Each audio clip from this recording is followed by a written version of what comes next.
नमस्कार and welcome to all of you in global look. और दोस्तों, रिसेंटली एक बहुत ही ज़्यादा शॉकिंग स्टेटमेंट आया है कनाडा की तरफ से इंडिया को लेकर। यहाँ पर आप लोग देख सकते हो, ये बिजनेस स्टैंडर्ड का एक आर्टिकल है। इसमें लिखा है, India among the top sources of foreign interference in Canada, PM Trudeau's NSA का ये कहना है। जस्टिन ट्रूडो, आप लोग को पता होगा कि कनाडा के प्राइम मिनिस्टर हैं, और एनएसए यानी कि नेशनल सिक्योरिटी एडवाइजर इनके हैं, यानी कि कनाडा के हैं जॉर्डी थॉमस। इनने हाल में ही कुछ कंट्रीज के नाम बताया कि ये जो कंट्रीज है ये बहुत ही ज़्यादा इंटरफियर कर रही है कनाडा के इंटरनल मैटर जो है उसमें, जिसमें इनने रशिया, ईरान, चाइना के साथ साथ इंडिया का भी नाम ले लिया कि इंडिया भी जो है वो बहुत ज़्यादा इंटरफियर करता है कनाडा में। नाउ ये जो स्टेटमेंट है ये बहुत ही ज़्यादा शॉकिंग है, क्योंकि एक बहुत ही सीनियर गवर्नमेंट ऑफिशियल या गवर्नमेंट का जो रिप्रेजेंटेटिव या कोई भी कह लो आप लोग, गवर्नमेंट का जो अपर ऑफिसर्स है उनकी तरफ से ये स्टेटमेंट आया है। रशिया हो गया, चाइना हो गया, ईरान हो गया, इन सब का तो चलो समझ में आता है। ये तीनों ही कंट्री इस समय वेस्टर्न कंट्री जितनी भी है उन सब की दुश्मन बनी हुई है। उन सब से इनके कुछ ना कुछ टसल या कुछ ना कुछ इश्यूज जो है वो बने हुए हैं, तो उनका नाम लेना तो इस चीज़ में समझ में आता है। लेकिन इंडिया का यहाँ पर नाम लेना ये बहुत ही ज़्यादा शॉकिंग है, वो भी इस टाइम पे जब कनाडा, आप लोग को पता होगा कि इंडिया के साथ जो कॉपरेशन है उसको लगातार बढ़ाना चाहता है, उसको बढ़ाने की बात करता है। कनाडा की जो इंडो पैसिफिक की स्ट्रेटेजी है उसमें इंडिया को एक इम्पॉर्टेंट पार्ट समझता है, और इकोनॉमिकल लेवल पे, टेक्नोलॉजिकल लेवल पे, इसीलिए दोनों के साथ जो कॉपरेशन है वो बढ़ाना चाहता है।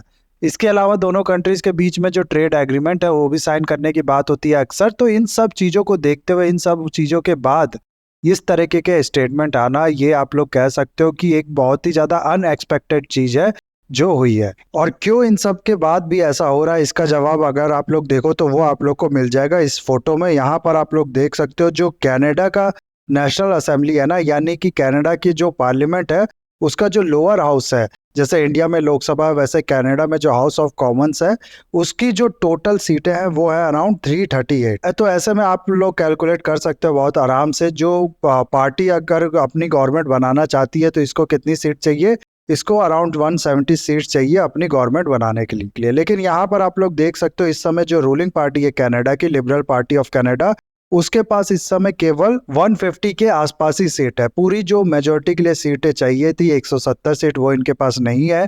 इसीलिए इस पार्टी को सहारा लेना पड़ा है अपनी गवर्नमेंट बनाने के लिए न्यू डेमोक्रेटिक पार्टी का।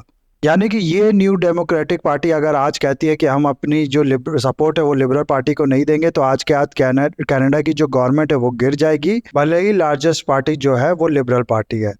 और ये जो न्यू डेमोक्रेटिक पार्टी है, इसका आप लोग लीडर की बात करो तो इसके जो लीडर है उनका नाम है जगमीत सिंह। ये जगमीत सिंह की अगर आप लोग थोड़ा हिस्ट्री देखोगे ना, तो ऐसे पीछे रिपोर्ट या फिर एक्विजिशन इन पे लग चुके हैं जिसमें इनके कनेक्शन बताए जाते हैं खालिस्तानी सपोर्टर्स के साथ, या खालिस्तानी मूवमेंट जो ऑर्गेनाइजेशन जो ग्रुप चला रही हैं उनके साथ, और साथ ही साथ कश्मीरी सेपरेटिस्ट जो हैं उनके साथ। तो ऐसा आप लोग कह सकते हो कि हर वो ऑर्गेनाइजेशन, हर वो मूवमेंट जिससे इंडिया को नुकसान है, उनके साथ इनके लिंकेज पाए जाते हैं। और इसके अलावा अगर आप लोग देखो तो कनाडा में जो टोटल सिख की पॉपुलेशन है वो है अराउंड 8 लाख की, जो कि एक आप लोग कह सकते हो बड़ा साइज है। अराउंड 2.1% ऑफ टोटल पॉपुलेशन जो है कनाडा की वो ये अकाउंट करता है, जिसमें से बहुत हद तक लोग आप लोग कह सकते हो कि खालिस्तानी मूवमेंट जो है या फिर खालिस्तानी प्रोपेगेंडा जो है उसके चपेट में या तो आ चुके हैं या फिर उस तरीके के विचार रखते हैं। मतलब बहुत से लोग इसमें से ऐसे हैं इन 8 लाखों में से जो खालिस्तानी मूवमेंट को सपोर्ट करते हैं। अब ये दो फैक्टर होना है, एक तो जो डेमोक्रेटिक पार्टी जो है, न्यू डेमोक्रेटिक पार्टी जो है उसका सपोर्ट से गवर्नमेंट बनाना लिबरल पार्टी का, और दूसरा इतना बड़ा जो कनाडा में सिख बेस है उनसे वोट बैंक की पॉलिटिक्स आप लोग कह सकते हो। इन दोनों फैक्टर की वजह से कनाडा मजबूर हो जाता है। कनाडा की एक तरीके से आप लोग समझ लो ये मजबूरी बन चुकी है कि वो बार बार इस तरीके के जो स्टेटमेंट है, इस तरीके के बेसलेस स्टेटमेंट जो है वो दे इंडिया के अगेंस्ट, कि इंडिया में सिखों पे अत्याचार हो रहा है, कि इंडिया में जो रूल ऑफ लॉ है वो नहीं है। इस तरीके के बहुत से उटपटांग स्टेटमेंट पास्ट में भी आ चुके हैं कनाडा की तरफ से, और अभी भी आगे भी इसके चांसेस है कि आएंगे ही। जिसका रीज़न जैसा कि मैंने आप लोग को बता दिया जो है, तो कुछ साल पहले ही आप लोग को पता होगा कि फार्मर प्रोटेस्ट जो है वो चल रहा था इंडिया में, जिसमें भी कनाडा की तरफ से इसी तरीके का इंडिया के अगेंस्ट में स्टेटमेंट आया था, जिसमें इंडिया ने कहा था कि ये जो स्टेटमेंट है कनाडा की तरफ से जो आई है, ये एक आप लोग कह सकते हो कि रियलिटी जो है उसका ना पता होने का नतीजा है कनाडा के प्राइम मिनिस्टर को। कनाडा के प्राइम मिनिस्टर ने बेसिकली स्टेटमेंट दिया था इसके अगेंस्ट में।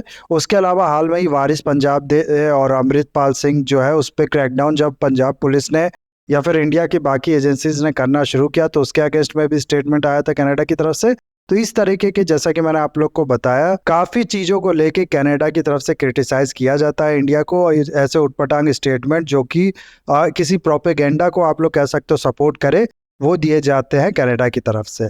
और जब भी कनाडा से इसके बारे में पूछा जाता है, कनाडा से ये कहा जाता है कि आपकी जो कंट्री है वहाँ से सेपरेटिज्म को प्रपोर्ट किया जा रहा है इंडिया के अगेंस्ट में, इंडिया को तोड़ने की कोशिश कही जा रही है। तो कनाडा का ये कहना होता है कि हमारी जो कंट्री है वो फ्री कंट्री है, वहाँ पर प्रोटेस्ट करने का, स्ट्राइक करने का या फिर बाकी चीज़ करने का लोगों को पूरी तरीके से राइट है। तो इस तरीके के रिप्लाई जो है वो कनाडा की तरफ से आए होते हैं और इस चीज़ों का फ़ायदा उठा के कनाडा में आप लोग कह सकते हो कि बहुत ही ज़्यादा ये जो खालिस्तानी मूवमेंट है आज के टाइम में डेवलप हो चुका है। ये सब चीज़ आप लोग को और भी जान के फ़नी लगेगा जब आप लोग को पता होगा कि 2022 में ही कनाडा में हुआ क्या था कि बहुत ही लार्ज स्केल पे जो ट्रक ड्राइवर्स थे कनाडा में वो प्रोटेस्ट करने लगे थे। जो गवर्नमेंट की कुछ रेगुलेशन, कुछ चीज़ों से वो खुश थे नहीं, बहुत ही ज़्यादा फ्रस्ट्रेट हो चुके थे, जिसकी वजह से उन्होंने प्रोटेस्ट करना शुरू किया था कनाडा में। इसको लेके कनाडा की तरफ से ये कहा जाने लगा था कि अरे ये फालतू चीज़ हो रही है, बहुत से लोग ऐसे हैं इसमें से जो वाकई में ट्रक ड्राइवर है भी नहीं, ये चीज़ किसी प्रोपेगेंडा के थ्रू ये कराई जा रही है।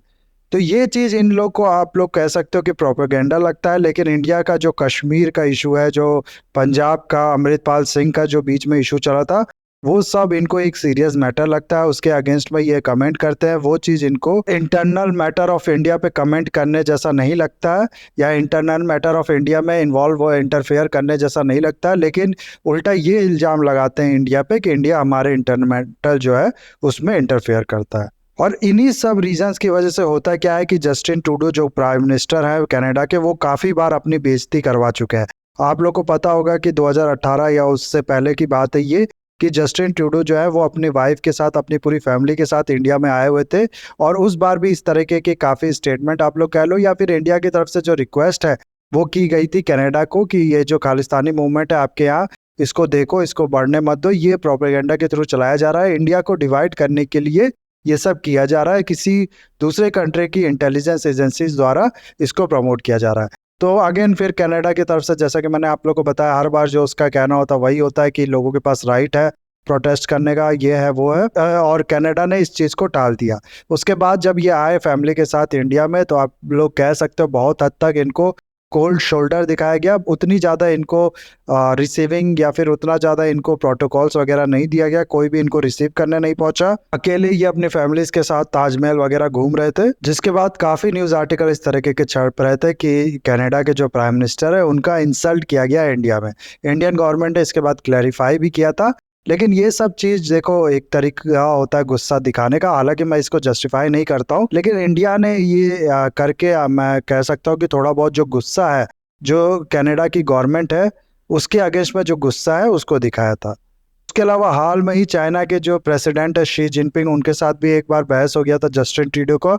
शी जिनपिंग का ये कहना था कि जो भी हम लोग डिस्कस करते हैं, जो भी हम लोग बात करते हैं, डील करते हैं, वो सब न्यूज़ मीडिया में चली जाती है आपके थ्रू, जबकि थोड़ा बहुत जो डिप्लोमेटिक प्रोटोकॉल्स है, डिप्लोमेटिक रूल्स हैं, उनकी रिस्पेक्ट करनी चाहिए। इस तरीके से न्यूज़ जो है वो कंप्लीटली लोगों के सामने नहीं आनी चाहिए। उसमें भी ये कहता है कि हमारे पास जो है वो फ्री मीडिया है, हमारे पास लोगों के पास अधिकार है जानने का, इस चीज़ को हम लोग नहीं रोक सकते हैं। तो ये देखो बहुत ही ज़्यादा आप लोग कह सकते हो कि एक गलत चीज़ है। इसके अगेंस्ट में इंडिया को रिटेलिएट करना एक तरीके से मजबूरी बन गई है इंडिया की, इंडिया को रिटेलिएट करना पड़ेगा इसके अगेंस्ट में। ये स्टेटमेंट अगर छोड़ भी दो तो जो खालिस्तान मूवमेंट चल रहा है, खालिस्तानी प्रोपेगेंडा आप लोग कह सकते हो चल रहा है कनाडा की ज़मीन से, उसके अगेंस्ट में इंडिया को रिटेलिएट करना एक बहुत ही ज़्यादा मजबूरी है इंडिया की इस समय। जैसे हाल में ही यूके की एम्बेसी जो है उसके सामने से इंडिया ने अपने जो सिक्योरिटी गार्ड्स थे उनको हटा लिया था। जब यूके में इंडिया की जो एम्बेसी है उसके बाहर लोगों ने काफ़ी ज़्यादा प्रोटेस्ट करना था, बहुत ही ज़्यादा बदतमीजी करने की कोशिश की थी। इंडिया का जो फ्लैग था उसके साथ डिसरिस्पेक्ट की थी। उसके बाद इंडिया ने यूके का जो हाई कमीशन है न्यू दिल्ली में, उसके बाहर से सारी सिक्योरिटी को विड्रॉ कर लिया था। इस तरीके का कोई स्टेप, इस तरीके का कोई आप लोग कह सकते हो कि बोल्ड डिसीजन इंडिया को लेना पड़ेगा, या फिर इससे भी ज़्यादा कोई हट के डिसीजन इंडिया को लेना पड़ेगा। नहीं तो ये कनाडा जो है वो freedom of press, freedom of expression, इन सब चीज़ों के, इन सब के कंधों पे रख के बंदूक जो है वो इंडिया के अगेंस्ट में चलाता रहेगा। दूसरा जो कि मैंने आप लोग को बताया कि जो पॉलिटिकल फैक्टर है कनाडा का, जो डायस्पोरा पॉलिटिक्स है, बहुत ही ज़्यादा जो सिख पॉपुलेशन है कनाडा में, उसका जो एज है कंट्री की पॉलिटिक्स में वो तब तक बना रहेगा जब जस्टिन ट्रूडो जो है वो अपनी कंप्लीटली, जो आप लोग कह सकते हो, मेजोरिटी वाली गवर्नमेंट नहीं बना लेते हैं। जब तक उनको इन बाकी पार्टीज का सहारा की जरूरत पड़ती है, तब तक इनको ऐसे स्टेटमेंट, इस तरीके के स्टेटमेंट कनाडा की गवर्नमेंट से आते ही रहेंगे। उसके अलावा भी अगर नहीं भी जरूरत पड़ती है तो भी हम लोग जानते हैं कि वोट बैंक पॉलिटिक्स है, वो भी इसमें इन्वॉल्व है। यानी कि ये जो सिख पॉपुलेशन है वो एक बड़ा वोट बैंक भी है। तो उसके बाद भी इस तरीके की चीजें जो है वो कनाडा की तरफ से देखने को मिलेंगी ही फ्यूचर में भी। इसीलिए इंडिया की कोशिश होनी चाहिए कि जो कनाडा में सिख पॉपुलेशन है उनको पूरी तरीके से इस ट्रैप में, इस प्रोपेगेंडा में फॉल करने से रोका जाए, और जो फेक न्यूज या फिर ट्विटर अकाउंट या फिर बाकी चीजों के थ्रू सेपरेटिज्म को प्रमोट किया जा रहा है इन लोगों के बीच में, उसको काउंटर किया जाए। तो ये है पूरा video guys. I hope video आपको अच्छा लगा होगा। इसे लाइक, कमेंट, शेयर, सब्सक्राइब जरूर कीजिएगा। That's all, have a nice day, take care.